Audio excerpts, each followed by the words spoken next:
Okay, salamat sa Diyos. Magandang umaga po sa ating lahat. At tayo magsimula naman sa konting pag-aaral patungkol sa mga bagay-bagay patungkol sa salita ng Panginoon na dapat natin panampalatayaan. Amen? Ano yung napag-aralan natin nung nakaraang Sunday? Sa mga nandito? Unity kay Brother Rudolph, okay, sa Sunday School. Tama, yung topic ng Sunday sa message, Brother Rudolph, Unity. Okay. Yung Sunday School naman, sa umaga, ano yung pag-aralan natin? Salvation. Yan. What is salvation? Galing nga, sino yun? Si JB. What is salvation? Ayun, galing. Paglaya mula sa alipin ng deliverance from sin and its consequences. Nung mga nakaraan pa, religion. To tie our broken relationship to God. Pagdugtungin ang naputol na relasyon at si Jesus yung gagawa nun para magkaroon tayo ng kaligtasan, ng salvation. Okay? Deliverance from sin and its consequences. Okay? At ngayon naman, pag-aralan natin yung repentance. Okay, repentance. Puri ng Diyos. May nakakaalam ba kung ano yung repentance? May nakakaalam ba sa inyo kung ano yung repentance? Sino? O sinino? Ano yung repentance?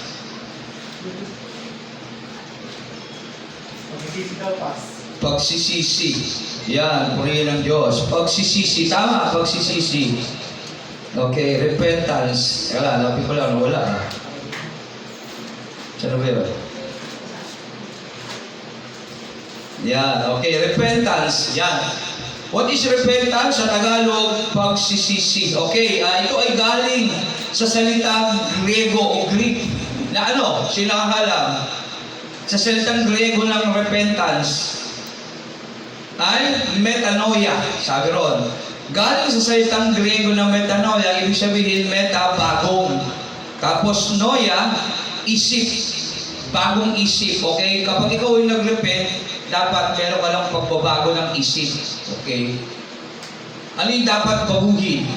Yung isip mo na makalaman, okay? Kaya repentance, ito ay galing sa salitang Griego ng metanoia, pagbabago ng isip, okay? At ang sabi pa dito, 3 parts ng true repentance, realize. Nakikita mo na yung mali, yung ginagawa mo, hindi excuse. Hindi, bakit? Aminado ka na nagkasala ka sa Diyos. Yan, ibig sabihin, na-realize mo na ikaw ay nagkakasala sa Diyos o nagkasala sa Diyos. Pangalawa, feel sorry to God. Hindi lang guilt. Yan, sabi rito, nahul ka. Sorrow, kasi nasaktan mo siya. Parang sinasabi ni David sa awit 51:4, laban sa iyo. Sa iyo. Ano to? Hindi ko, malabo ng mata ko lang ako nagkasala. Okay? Feel sorry. Nagigilty ka sa mga nagawa mong pagkakamali. Okay? Pangatlo, turn around. Yan. Turn around. Ayaw na. U-turn. Ibig sabihin, pagka nag-U-turn ka, papunta ka doon, babalik ka sa hindi ka tutuloy sa pagkakasala. Ibig sabihin, iiba ka na. Mag-iiba ka. Kaya kapag nag-repent ka, ito ay pagtalikod sa kasalanan. Hindi yung iikot kang ganun, pabalik sa kasalanan. Dapat,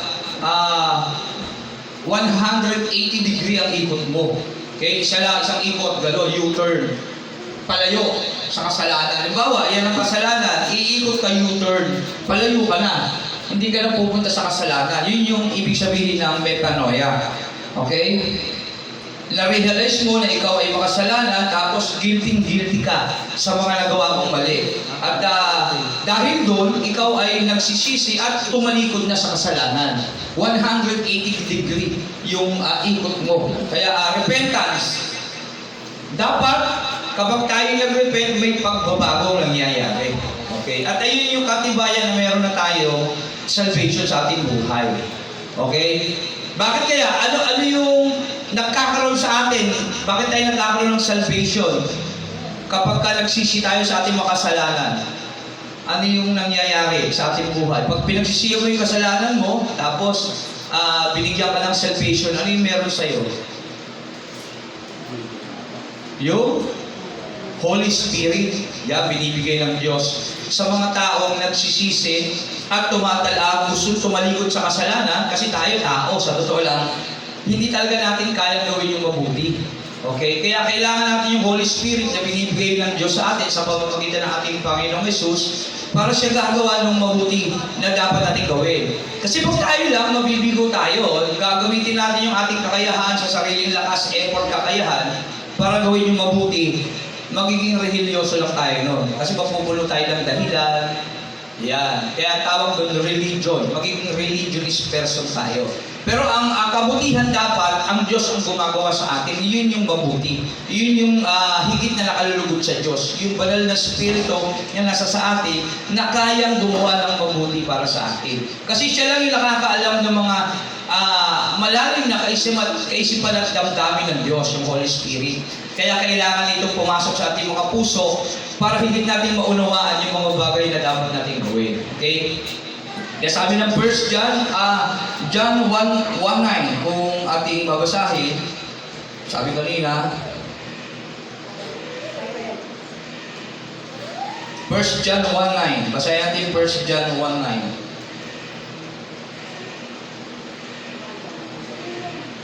Brother Nilon, 1 John 1:9.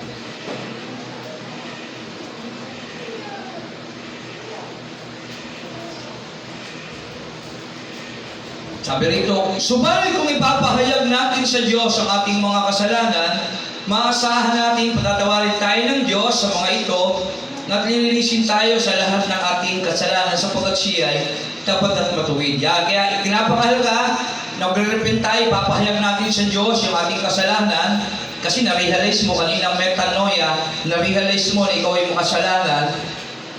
Ayan. At maasahan, sabi rito, i-confess ka, sasabihin mo na ikaw ay nagkasala. Lord, sorry po sa akin nagawang kasalanan. So, maasahan natin patatawarin tayo ng Diyos sa mga ito. At lilinisin tayo sa lahat ng ating kasalanan. Darating ang banal na spirito at isi-circumcise niya yung ating mga puso. Kasi tayo hindi natin kayang linisin yung sarili natin. Hindi natin kayang linisin niya sa pamamagitan ng mga mabubuting bagay. Halimbawa, ako nagkasala. Sige, bayaran ko na lang siya, gagawa na lang ako ng mabuti. Hindi pwede gano'n. Kasi yung narurumihan sa atin, yung puso. Walang pwedeng maglinis dyan. Tama mo ba? Yung dugo.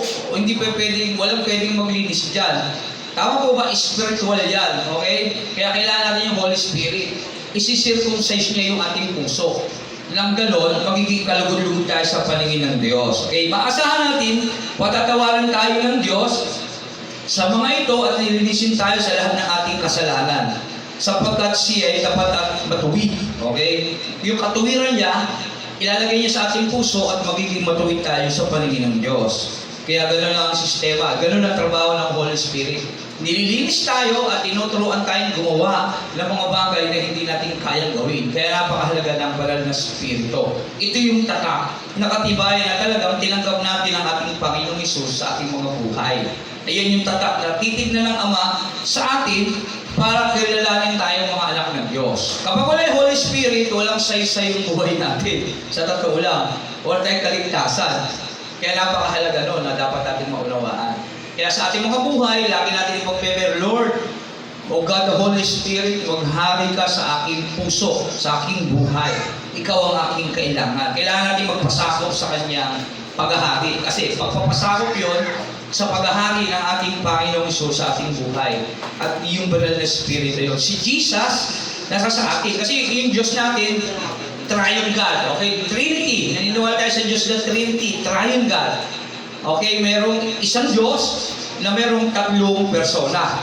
Okay? Ang Diyos Ama, ang Diyos Anak, at Diyos Espiritu Santo, isa siya sa pagiging Diyos, isa sila sa pangalan, at isa sila sa kapangyarihan. Kaya lang, isa sila ng sinusunod. Ang Diyos Ama na makapangyarihan sa lahat. Kaya doon kung paano sila nagkakaisa. Kaya sa John 17, Sabi doon, Bluetooth is pinangalagaan ko sila at sabi doon, kung paanong ikaw at ako ay iisa, maging isa sila sa atin. Kaya tayong lahat pumapaloob sa ating Panginoong Hesus sa pamamagitan ng banal na Espiritu na nakapaloob sa buhay ng Diyos. Amen po ba? Kaya tayo naging isa sa Diyos, lahat tayo isa kasi tayo yung mga totoong pamilya ng Ama. Tayong mga believers, tayong mga may Holy Spirit sa puso. Okay, naging isa tayo sa Diyos sa pamamagitan ng banal na Espiritu na nasa sa atin. Kasi binibigay yung banal na Espiritu kapag tayo nagsuko ng buhay sa kapangyarihan ng dugo ng ating Panginoong Hesus, yung anak na nagkatawang tao at namatay sa cross. Dahil doon, nakita natin yung pag-ibig ng Ama na Diyos yung anak niya, pinadala niya para mamatay para sa kasalanan natin. Kaya sabi, metanoia, na-realize mo yung mga kasalanan mo, nakita mo yung sakripisyo ni Jesus. At dahil doon, tatanggapin natin si Jesus bilang Panginoon at magkukumpes tayo sa pangalan niya na hihingi tayo ng tawad sa lahat ng ating mga pagkakasala. At sa pangalan ng ating Panginoong Hesus, pag ito'y nangyari, ipapadala ng Ama yung Holy Spirit. Yun yung sealed, yung tatak, sealed na binibigay ng Diyos sa atin sa John chapter 14. Kapayapaan ang iniiwan ko sa iyo, yung Holy Spirit. At dahil doon, natututunan natin yung mga bagay na hindi natin alam. Dati ba marunong kayong manalangin ng tama? Hindi nyo alam kung ano sasambitin nyo. Paano kayo magsisimula? Tama ba? Pero ngayon marunong na kayo. Maliban sa tinuturo natin, pero talagang kapag kayo nananalangin, alam nyo na yung mga bagay na dapat nyo sambitin sa inyong sarili. Tama po ba? Kahit walang nakakakita sa inyo, natututunan nyo na nakakarinig, alam nyo na yung tamang pananalangin, kahit hindi pa kayo naturuan. Kasi yun yung Holy Spirit. Siya yung sumasambit ng mga bagay na hindi nyo kayang sambitin sa Diyos. Tinutulungan niya kayong magkaroon ng lakas ng loob, magpakumbaba, at humingi ng awa sa Diyos. Kaya hindi natin kaya yun kasi tayo punong-puno ng pride sa ating buhay. Hindi natin kayang sabihin yung magpakumbaba. Pero sa pamamagitan ng Holy Spirit, natututo natin sampitin yung mga bagay na hindi natin kayang sampitin. Amen? At naman, naiintindihan natin ito. Kaya, repentance, hindi ito yung pagka nakasala, hingi ka ng tawad, babalik ka naman sa pagkakasala. Hindi. Sabi rito, ito ay galing sa salitang Gregong metanoia, U-turn. Pag papunta ka sa kasalanan, mag-U-turn ka palayo. Okay? Hindi yung 380 degree, babalik ka pa rin. Hindi. Kailangan may pagbabago. Pagbabago ng isip. Ibig sabihin, naisip mong gawa ng kasalanan, pero nagbago isip mo, hindi na lang kasi para sa Panginoon. Okay? Kaya nagbagong buhay ka na. Kaya sa mga Christian, mga believers, talagang may pagbabago yan. 2 Corinthians 5:17, Brother Neron. 2 Corinthians chapter 5, verse 17.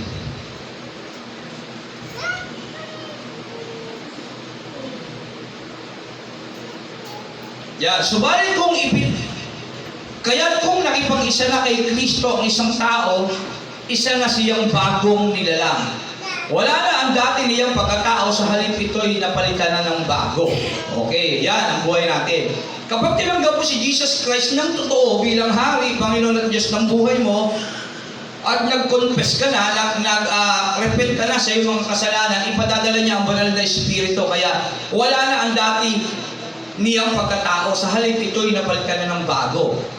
Titira yung banal na Espiritu at babaguhin niya yung buhay mo. Ididiktahan ka na niya sa lahat ng bagay na dapat mong gawin. Okay? Kaya ito na yung pagiging born again na tinatawag. Kagaya ng buhay ni Job. Sino kakilala kay Job? Anong istorya ni Job? Sinumok siya ng Yun. demonyo. Tama. Tinutulog ng Diyos na siya sibukin ng demonyo. Si Job ay napakamatuwid na tao. Mismo ang Diyos ay nagsabi. Okay? Napakabuti niya. Walang katulad sa iyo. Kasi sa lahat ng tao, si Job yung talagang gumagawa ng mabuti. Okay? Kaya nga, kinukuha niya yung karangalan niya bilang tao matuwid. Kasi sabi niya nga sa Diyos, gumagawa ka lang ng dahilan para sabihin ako'y nagkasala. Alam niya naman na wala siyang kasalanan nagawa. Kaya lang, ano ang kasalanan nagawa ng tao nung pinanganak siya? Ano yung kasalanan ng tao nung siya'y pinanganak? May nakakalam ba? Yun, yung dugo nating makasalanan. Tama ba? Galing tayo kala Eva at Adan na may dugo makasalanan. Okay? Kaya si Job, siya gawa, religyoso siya, talagang matuwid siya. Gumagawa siya ng tama. Pero nung nagpakilala sa kanya ang Diyos sa pamamagitan ng bagyo, mas na-realize niya na dapat siyang lalong sumunod sa Diyos. Sabi ng Diyos sa kanya, Job, nabuhay ka na ba? Nung ginawa ko yung imbakan ng niebe, sino nakapunta na doon? Sa meron palang imbakan ng Diyos ng mga niebe. Yung dulo ng baghari, sino nakapunta na? Meron ba rito? Kahit si Job, hindi pa eh. Yung Libyata nga, mahahawakan niya ba yun, di ba? Yung pinaka-naririnig niya sa Facebook. Parang gano'n. Pinaka hayop na nilalang ng Diyos na pinakamabangis, di ba? Libyata. Sa banal na kasulatan na nabanggit yun. Okay? Kaya nung na-realize yun ni Job,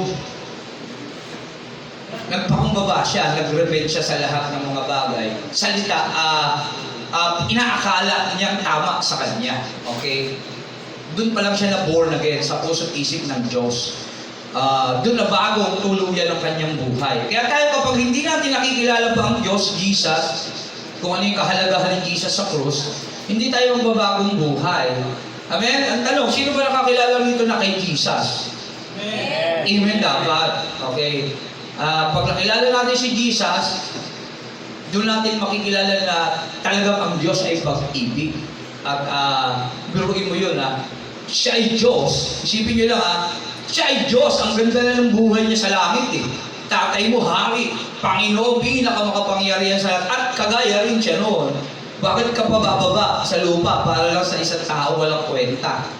Amen? Biruin nyo yun. At ikaw naman na tao na yun, na pinagbigyan ng buhay ng Diyos na yun, kapag naalaman mo ba na ganun ang Diyos na gumawa sa iyo, anong dapat mong gawin? Anong dapat mong gawin? Mag-humble ka sa Diyos at magpasalamat ka. Kasi mismo, ang Diyos ay bumaba para sa iyo. Para sa iyo mismo na nakaupo dyan. Amen? O para halimbawa, yung presidente natin o si mayor, o pinuntahan ka sa bahay mo, anong feeling mo? Binisita ka. Masaya. O, di ba? Baka masayang-masaya ka noon. Baka pagkikwento mo kung kanina yun. Hindi si Mayor ang dumating sa ating buhay. Higit pa kay Mayor. Higit pa kay Presidente Bongbong Marcos. Di ba? Ngayon, nag-aaway-aaway na sila sa Senado ngayon. Di ba? Si Jesus, alam ng kataas-taas ang Diyos. Amen? Pero hindi natin maikwento sa iba. Tama ba? Di ba? Tama. Para unfair ang buhay, para sa totoo lang. Pero dapat talaga, kaya kailangan natin ang metanoia, ang repentance ng totoo, para magawa natin maipakilala si Jesus ng tunay sa lahat. Amen? Kapag hindi ka nag-repent at hindi tumira ang banal na spirito sa buhay mo, hindi mo talaga magagawang maipagmalaki si Jesus kasi hindi mo siya kilala. Kasi yung mga tao nagre-repent, ito yung mga taong nakakilala ng totoo sa ating Panginoong Hesus. Okay? Ito yung mga taong nag-U-turn mula sa kasalanan. Umiba. Kasi mapapahamak ako dun. Kasi may ginawa si Jesus, nakita ko, kaya umiba na. Bumalik kay Jesus. Ganun yun. Kaya tandaan natin yan. Ang salvation, ito ay nakuha ng mga taong nag-repent kay Jesus. Kaya wala na silang takot.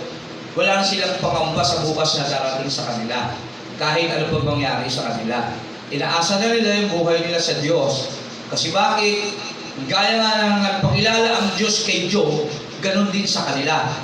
Pero yun yung hari bumaba para lang sa kanya na nag-repent, sa kanya na binigyan ng salvation, sa kanya na itinuro yung religion. Amen? Pero mo yun, yung religion na kay Job. Kasi siya gumagawa ng mabuti. Tama ba? Ngayon, hindi sapat yung kabutihan ni Job. Pero si Job na yun hindi sapat para kaluguran ng Ama, pero sinasabi ng Diyos na siya ay matuwid. Wala siyang katulad sa daigdig. Kasi sa lahat ng tao, sa totoo lang, si Job ang hindi nagkasala sa gawa at sa isip, sa salita. Sa salita, sabi doon, hindi nagkasala si Job sa salita. Tama ba? Sa Book of Job, Hindi siya nagsalita ng masama sa Diyos eh, nawalan siya ng yaman. Siya pinakamayaman sa buong silangan, sa lupain ng Uz. Tama ba? Libo-libo ang kanyang asno, kamelyo, baka, at tupa. Libo-libo. Sa isang iglap, naubos. At hindi lang yun, 10 anak niya, sabay-sabay namatay, bumagyo. Nabagsakan ng bahay. Kasi mayaman sila eh, nag-celebrate tuwing may birthday o araw-araw, salit-salitan. Mayaman sila eh. At nung nangyari yun, sabi nung asawa niya na dapat kasama niya, pero yun na kaya kay Eva at Adan, no? Si Eva yung natukso eh.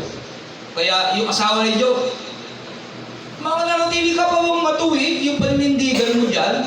Sumpahin mo na yung Diyos mo lang, mamatay ka na lang.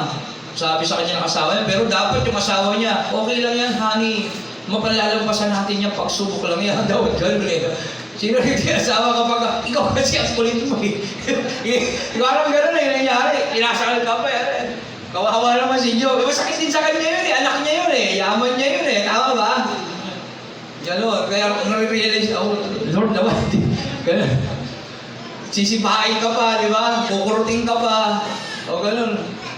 Sisisihin ka. Kapag ka mali, sa itulo. Kapag ka tama, okay na. Masaya naman siya. Tama? Gano'n. Ganon si Job. Pero, lahat yung tinanggap niya, kasi matuwid siya eh. Kasi talaga yung katuwiran ay pinaninindigan niya. Pero sa sarili niyang paraan. Sarili niyang paraan. Okay? Pero nung nagpakilala na ang Diyos sa kanya, kahit siya ay matuwid talaga sa sarili niyang paraan, nagpakumbaba pa rin siya. At na-realize niya na ang Diyos talaga ay Diyos ng katuwiran. Okay? Kaya humble siya, tinanggap niya, hindi na ako magsasalita. Na-realize niya ang Diyos ay makapangyarihan na lumalaglang sa Kanya. Hindi siya hihigit sa Diyos. At kailangan hindi siya papantay sa Diyos. At kailangan niya ang Diyos. Kaya nangyari, yung mga kaibigan niya na tumutuya sa Kanya, kasi sabi, may kasalanan ka kasi eh. Kaya ka pinaparusahan. Okay? Eh hindi naman talaga sagawa ang pagkakasala ni Job. Tama ba? Wala siya nagawang mali eh. Okay? Kaya lang, ang kabutihan kasi ginagawa niya sa sarili niyang paraan. Yun yung problema. Religionist person pa siya. Pero nang pakilala sa kanya yung Diyos, tinanggap niya yung paghahari ng Diyos sa buhay niya. Kahit sa palagay niyang siya ay matuwid, itinuring niyang siya ay walang-wala kumpara sa Diyos at kailangan niya ang Diyos para sa buhay niya. Amen? Tayo rin naman gano'n. Dapat gano'n na maging kaisipan natin sa Diyos. Na kahit na sa palagay ng Lord, hindi naman dapat ako nahihirapan eh. Lingkod mo naman ako eh. Tama ba? Lord, okay naman yung mga plano ko, bakit nabibigo? Tama ba? Lord, ganito na ba ako kakasabang tao? Bakit parang kung kailan ako naging Kristiyano, tsaka ako lalo naghihirap eh. Tama ba? Yung mga ganong kaisipan natin. Ang tanong doon, kapareho ka ba ni Job na matuwid sa paningin ng Diyos? Hindi ka ba nagkasala? Kagaya ng ginawa ni Job na kailanman hindi nagkasala. Tama ba?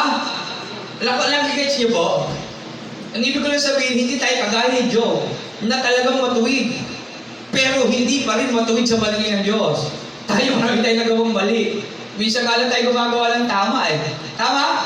Tapos, kailangan ba natin tanungin ng Diyos kapag nahihirapan tayo ng konti? Sabi ni Peter, di ba kayo pwede magtiis ng kahit konting panahon na lang? Darating na si Jesus eh. At pagdating ng araw na yun, masaya na yung buhay nyo. Amen? Kaya, isipin natin maigi yun. Hindi tayo si Job. Si Job nga na matuwid, nagpakumbaba. Tayo pa kaya? Amen? Dapat tayong magpakumbaba higit. At dapat tayong makinig sa lahat ng salita ng Diyos at matuto sa kanyang mga pangangaral. Amen?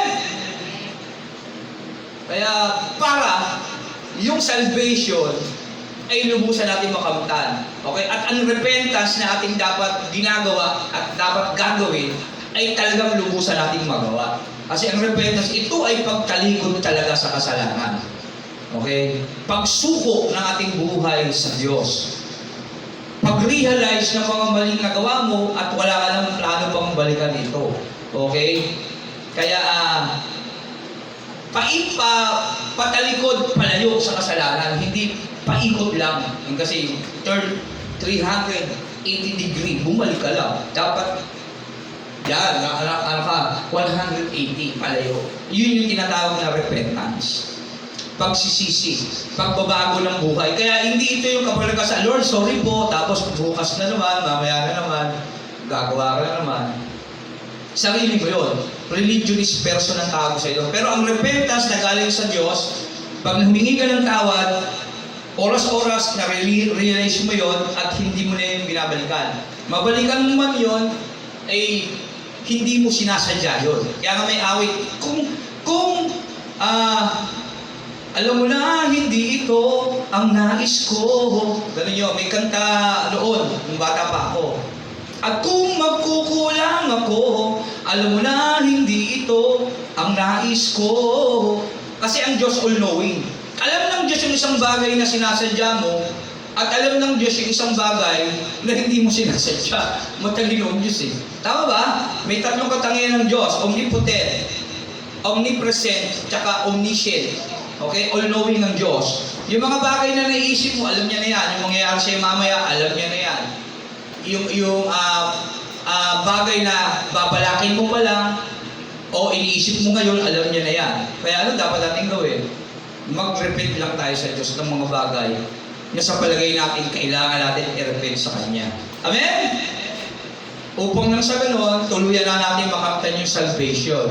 Okay? Sa pamamagitan ng banal na Espiritu, ipadadala niya kapag tayo nagkaroon ng repentance sa ating mga buhay ng totoo. Amen? Amen po ba? Okay. What is repentance? Ano sabi? Ito ay galing sa salitang Griego na metanoia. Pagbabago ng isip.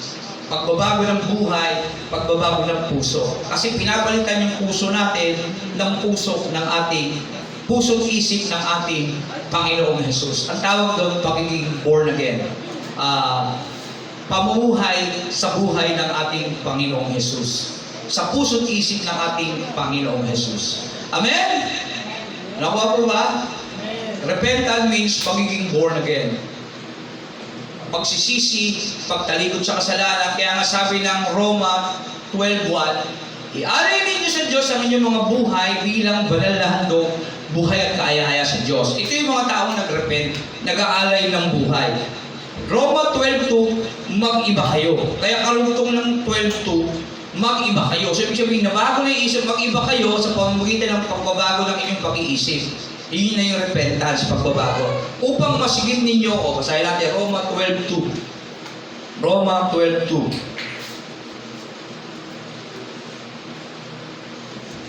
Yan. Huwag kayong makiayon sa takbo ng mundong ito. Kasi nakikiba ka na, huwag ka nang umayon sa mundong ito na makasalanan. Mag-iba kayo sa pamamagitan ng pagbabago ng inyong pag-iisip. Kaya repentance, pagbabago ng isip.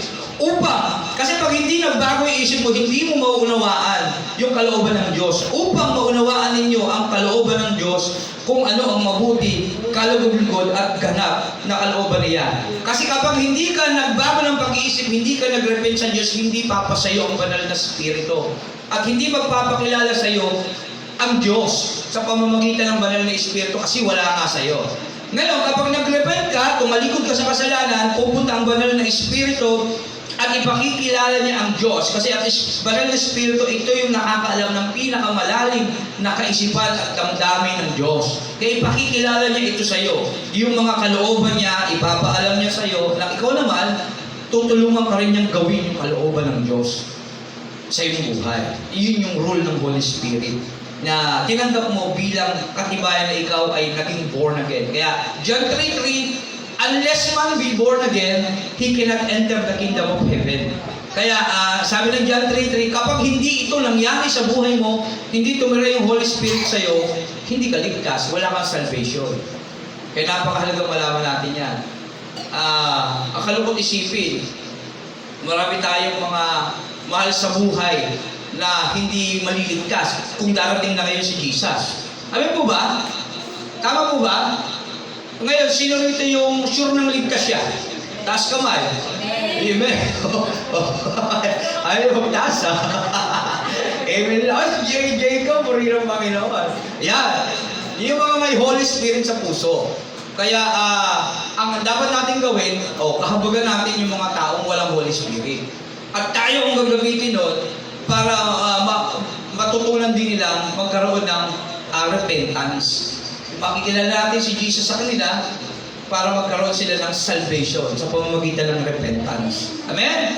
Kasi yung repentance ang pinagmumula ng salvation. Okay? Pag nag-repent ka, papadalayin ng Diyos yung Holy Spirit, tsaka ka magkakaroon ng salvation. Kapag hindi mo nagagawa ang repentance, meron kang religion. Okay? Kagaya ni Job. Religionist person pa si Job nung umpisa. Pero matuwid siya sa paningin ng Diyos kasi ginagawa mo yung matuwid na bagay sa sarili mo kakayahan lakas eh. Tama ba? At yun yung religion. Religionist person. Pero nagpakilala ang Diyos kay Job sa pamamagitan ng bagyo, doon siya na born again. Tama ba? Naisip niya na, uy, hindi pala ako perfecto. At wala pala ako ni katiting na pwede sambitin sa Diyos na laban sa Kanya. Tama mo ba? Ako pala ay parang abulang, alikabok. At hindi ko pa alam ang mga bagay na ginawa ng Diyos kasi wala pa ako ng panahon na ginawa niya yung daigdig at nilalang niya ang lahat ng bagay. Alam, hindi ko nga naunawaan yung rainbow eh. Hindi ko nga alam kung may iba pala yung niebe. Tama? At hindi ko pa pala na narating yung dulo ng karagatan. Tama ba? Narealize ni Job yun, oo nga no? Pero akala ko sa aking sarili, lahat na ay alam ko kasi ang buti kong tao eh. Tama ba? Nakuha niyo po yung ikaisipan ni Job nung hindi pa siya na-born again. Ang bait niya eh. At sa palagay niya, kabaitan niya na yon, kabutihan niya na yun, ay sapat na para siya ay maligtas. Tama ba? Ang tawag doon religion. Religionist person pag gano'n ang iniisip mo. Kaya hindi ka pwedeng gumawa ng mabuti para ka maligtas. Okay? Gumagawa ka ng mabuti kasi ligtas ka na. Kaya si Job, yung na-realize niya yun, tsaka pa lang siya naligtas, naging born again. At doon niya na natutunan na gumawa ng totoong mabuti nung nagkaroon na siya ng pagiging bagong nilalang at biglang bumuhos na sa kanya yung masaganang pagpapala ng Diyos. Amen? At naligtas pa pati isang bahayan niya. Amen? Dinoble ng Diyos yung yaman niya, pinalitan yung mga anak niya, pinalitan ng bago na mga bagong nilalang din. Amen?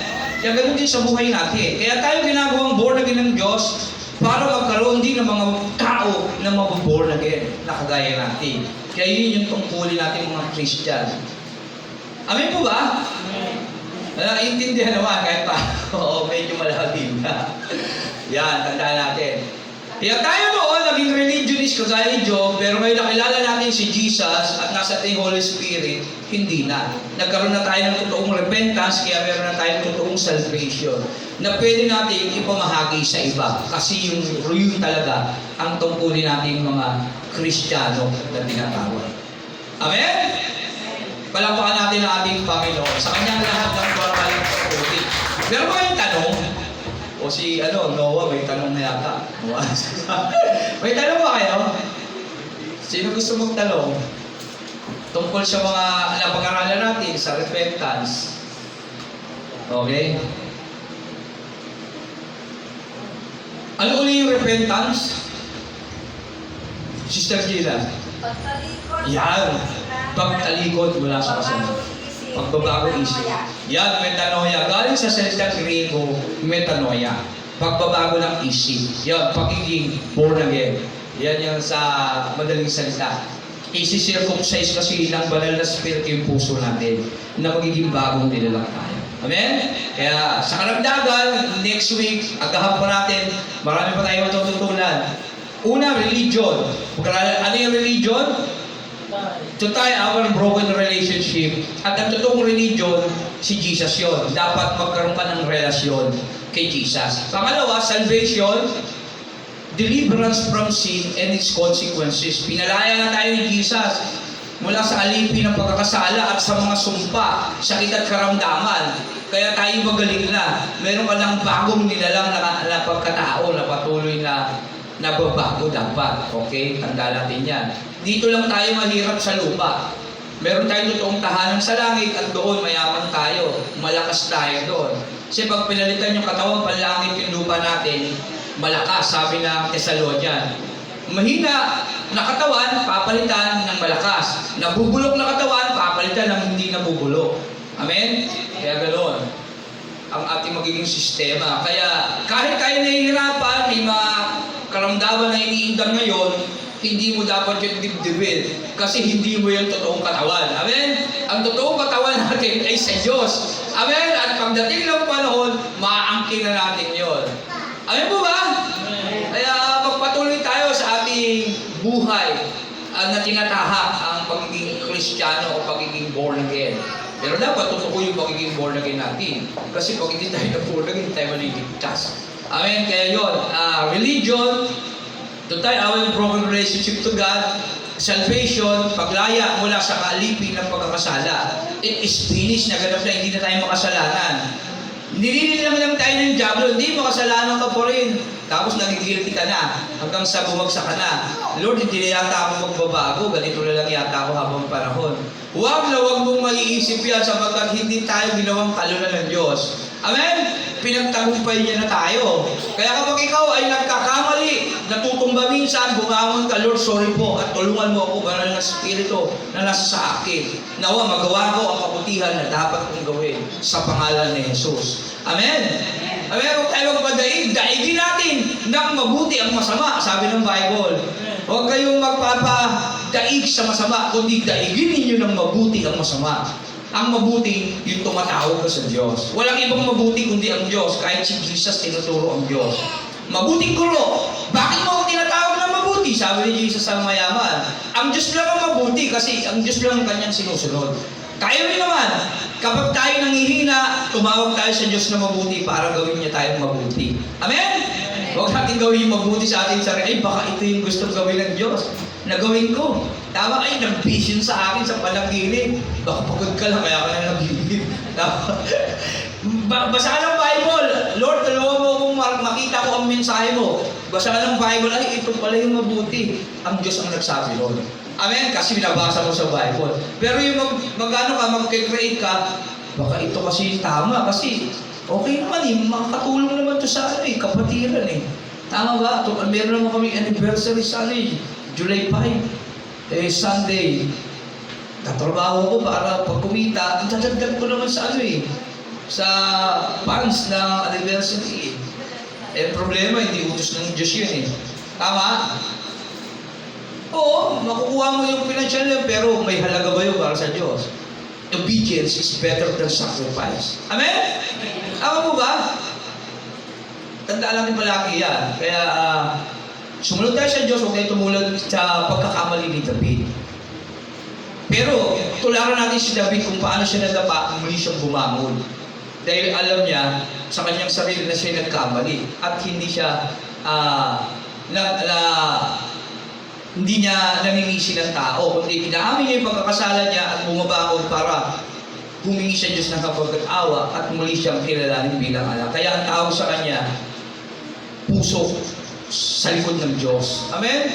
Kaya pero yun, isipin yun, makasalanan si David pero tinagurian siyang ang tao sa puso sa likod ng Diyos. Pero yun, ang puso ng Diyos. Gandang ehemplo. Makasalanan siya pero tinuring siya ng Diyos na talagang pinakamamahal din alagad niya. Greatest king, si King David. Pero hindi siya perfecto. Pero yun yung bansak sa kanya. Ano ba sa English doon? Sino nakakalam? Yung kay David? Brother Nero? Nandito yun eh. Sa topic ko yung mamaya. Sige, mamaya na lang.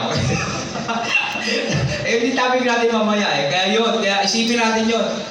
Huwag natin tularan yung pagkakadaba ni David, pero tularan natin yung ginawa niyang pagbabalik sa Diyos. At itinuring siya ng Diyos na bilang isang magiting na lingkod niya.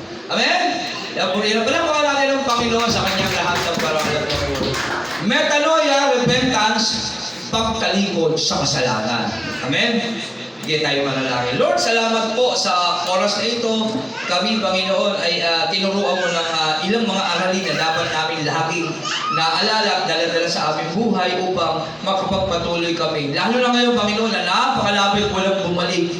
Kaya Lord, nararamdaman na namin yung mga pagbabago ng panahon. Lord, dahil ito isa sa mga propesiya, Panginoon, na nakalagay sa banal na kasulatan. Pero kahit ganun, Panginoon, alam namin, Panginoon, hindi kami dapat mabagabag sapagkat alam na namin mangyayari ang mga ito. Pero, Lord, kayo po ang siyang maghari patuloy sa amin at magawa namin hanggat di ka pa bumabalik ang aming tungkulin sa iyo. Upang sa iyo pagbabalik, Panginoon, marinig namin, well done, my good and faithful servant, mula sa iyong tinig. Salamat, Panginoon, patuloy mo kaming turuan, samahan sa susunod na gawain. Sa iyo namin binabalik lahat ng parangal at papuri sa pangalan ni Jesus. Amen. Palakpakan natin ng Diyos at tayo pwede lang magsiyang at tayo magpuri na sa Panginoon. Amen.